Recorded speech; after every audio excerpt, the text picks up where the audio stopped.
In today's video, I'm going to teach you how to add Figma to Android Studio.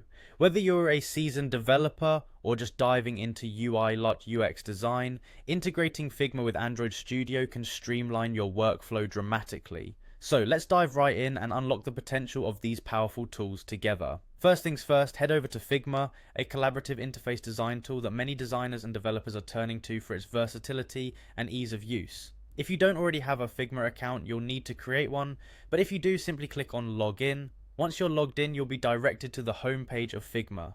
This is where all your projects and teams are centralized, making it easy to access and start working on your designs right away. From the home page, locate the Designs tab and click on it. This will open up your design files, giving you a bird's eye view of everything you've been working on. Now navigate to the specific design you'd like to add to your Android Studio project. Once you've opened the desired design file, look for the Actions button. Clicking on Actions will present you with a variety of tools and options that you can utilize within your design workflow. Next, we need to find the Export Kit plugin. This is a magical tool that allows you to export your Figma designs into various formats, including ones compatible with Android Studio. Simply search for Export Kit in the search bar. Once you spot it, click on Export Kit.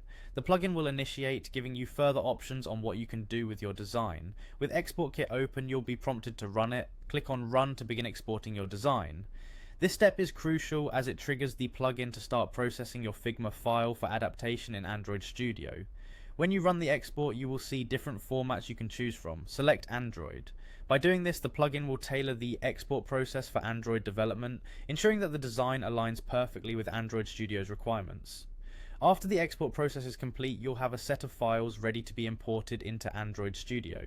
This unique integration between Figma and Android Studio reduces the manual workload significantly, allowing you to focus on the creative and technical aspects of your project without getting bogged down by tedious tasks. And that's all there is to it. You've successfully learned how to add Figma to Android Studio, opening up a seamless bridge between your design and development phases. This method not only saves time, but also promotes a cohesive standard across your projects. Thanks for watching, and don't forget to like and subscribe for more tips and tutorials.